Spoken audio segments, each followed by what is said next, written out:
Hey everyone, welcome back to my home and welcome back to another organization inspiration video. Today we're tackling this section of my kitchen, and I like to call this kind of my catch-all. It's an area that we have homeschool stuff, we have baggies, we have paper plates, we have the trash can zone, we have the junk drawer. It's a lot of things all in one area, and it's just super important that I have this area organized, and I have yet to do it.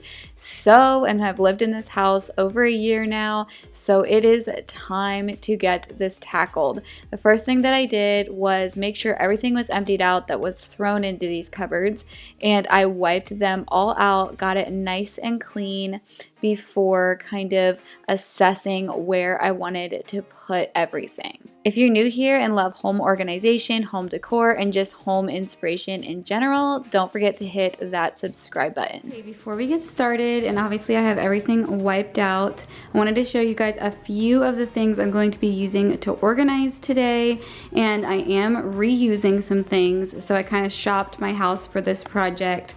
But these canisters I had used a while back in my last house underneath the sink, and the lids on the inside are just not appropriate to try to keep something dry or like food anymore or anything like that, but they'll work great for some of my learning tools that we use for school. So I'm going to go ahead and use those and also label them. And then underneath of here, I want to store some of our paper goods. Since I work full-time and we don't have a dishwasher, it is just nice some days to have some paper plates and cups and silverware around. So I thought I would put plastic utensils in here. This box I've had for quite a while, and I've really needed a potato box, and I think I'll have space underneath of here to put this as kind of a dry storage box just for potatoes and squash and things like that. These things are really great. They're from IKEA. It's actually two of them.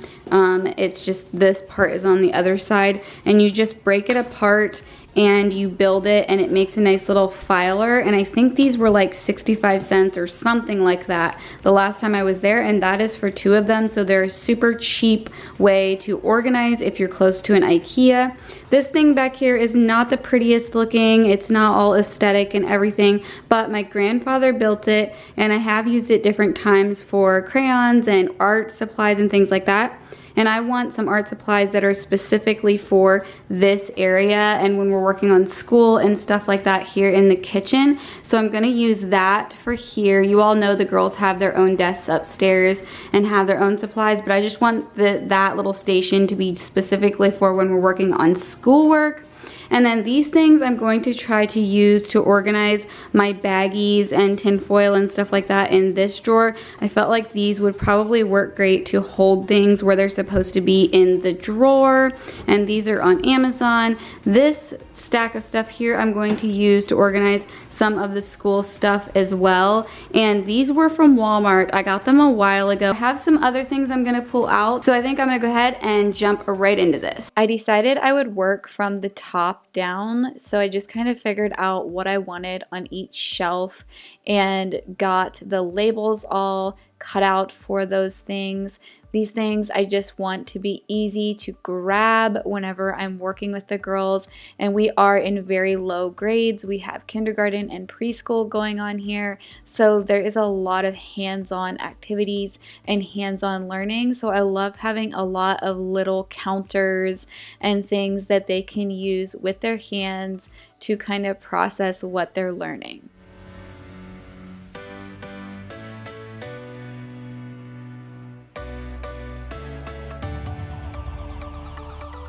I want to thank ICO for sponsoring this week's video. ICO Glass sent me these great food storage containers. First of all, I absolutely love the color. You all know that I love green, and these things are really awesome. I love storing my food in glass, and these lids come apart completely. The seal comes out, the snaps come off. So if you get food put into these things, you can get them completely clean, and they're very easy to snap back together. I wanted to show you all how versatile these food containers are, so I quickly whipped up a baked pancake and poured it into the largest container of this set. I put a little bit of oil in the bottom, then I added some blueberries with a little sprinkle of cinnamon, and I threw it in the oven. This glass is high quality and heat resistant. It can be heated up to 560 degrees Celsius. The glass can be safely used in the oven, microwave, dishwasher, and freezer, which I'll be showing you here in a minute. The lid is made of food grade PP and BPA free with locking tabs and a silicone seal. It's airtight and leak proof to keep everything fresh and mess free. Because the locking tabs are removable, they are not easily broken, which having used glass storage containers for years, this is a genius design. If you watch my cooking channel, then you know I'm all about getting those meals in the freezer, and these containers work perfectly with that lifestyle. You can throw them in the freezer with your favorite goodies inside. Check out the link and the information in the description box to find out how you can get your hands on these ICO containers, and you will love them as much as I do. These IKEA cardboard file folders are so great. You all have seen me organize with these before. I feel like they're so versatile. You can use them in so many places of your house. So I just pulled them apart and folded the bottoms together so that I could stand them up and put the labels on. I decided I wanted to have a file folder for each of the girls and myself so that I can keep their books and what we are currently working on in these folders. So when I'm working with file folder down, and we can just get to work. If you watched an organizing video I did a couple of weeks ago, you know that I have another closet in my office that holds a lot of homeschooling stuff, but this is more like the day-to-day things that we use very often.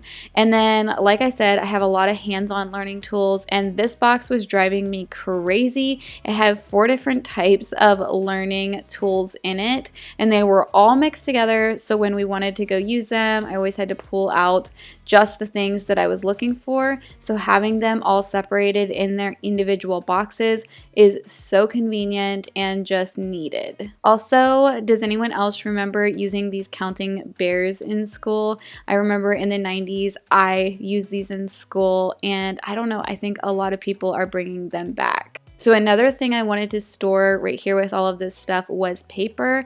I needed some lined paper, and actually I may get a little bit of graph paper and put it in there as well. Just some blank paper and then colored construction paper for different projects that they have coming up in their workbooks.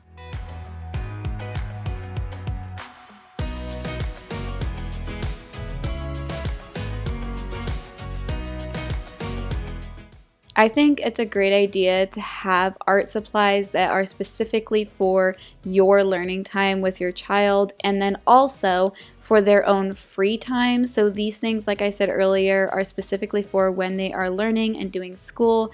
And I love these big chunky crayons. I actually don't think we've ever had them before, but I highly recommend picking a pack up if you have a child in preschool or kindergarten.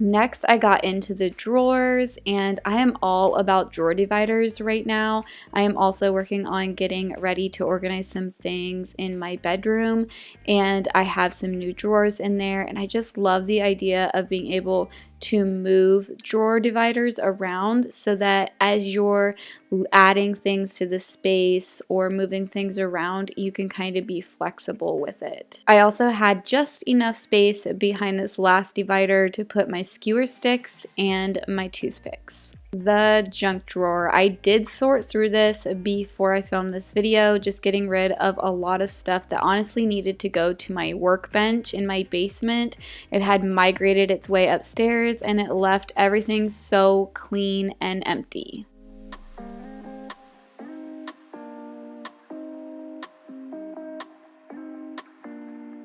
So because I only use my freezer bags mainly whenever I'm meal prepping, I just put them down here, and I also put some bread bags for whenever I make my fresh bread, just things that I don't normally grab for on a daily basis. Now I wanted to make myself a nice potato box, so I put a little label on the front. This box is really great as long as I keep checking it. I do kind of wish it had some holes drilled on the side, which I possibly could end up doing, but it will work for now. And then I put some paperware down here because on busy days this is just the way to go. And I know it's not for everyone to use paperware, but it's just what works best for me and my family.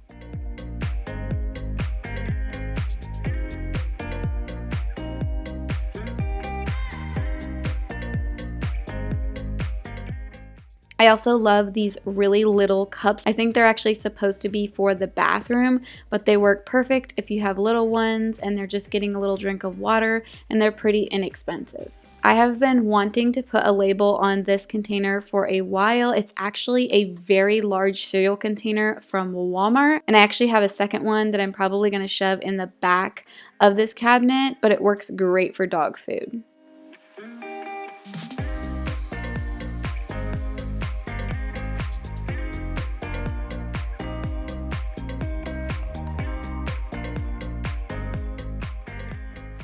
Alright, so to be honest, this is a bit of a stress relief getting this done because we have been throwing things in here, same with the bottom cabinet. Stuff has just been kind of all dumped together and not organized, but I am so thrilled with how this turned out, and I feel like we're going to be able to function so much better in the mornings when we are trying to get school accomplished and having all of this cleaned up and just put together. These were in here before but kind of all dumped around, and I love that no matter what brand I get or what I put in here, I can kind of adjust it as I go. I know there's a huge trend with little boxes right now that have the baggy labels on them, and I actually looked at them, but I just feel like they're not very practical to use the space for the different products that I need. So these little dividers come in handy, and they actually do match my drawers.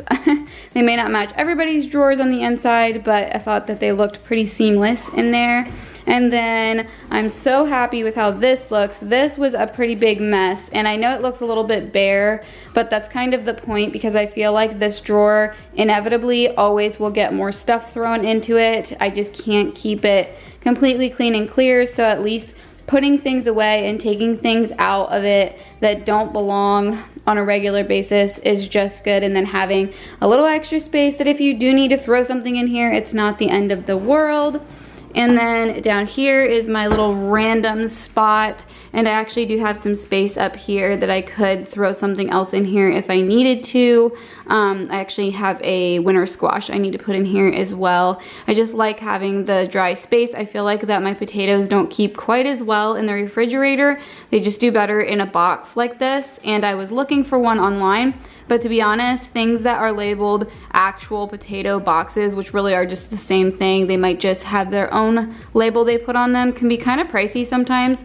So I was pretty happy with my little DIY. You could even find a box similar to this at a thrift store and be able to do the same idea. So I'm just glad that's all in there and easily accessible for my daughters. And then over here, you got the good old trash can area.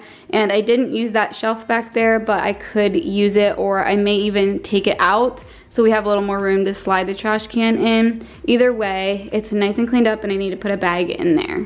Thank you guys so much for watching today. If you're new here, don't forget to subscribe, give this video a like. It always helps me out if you leave a comment below. I love reading your comments and responding to the ones that I can, and I will see you all in my next video.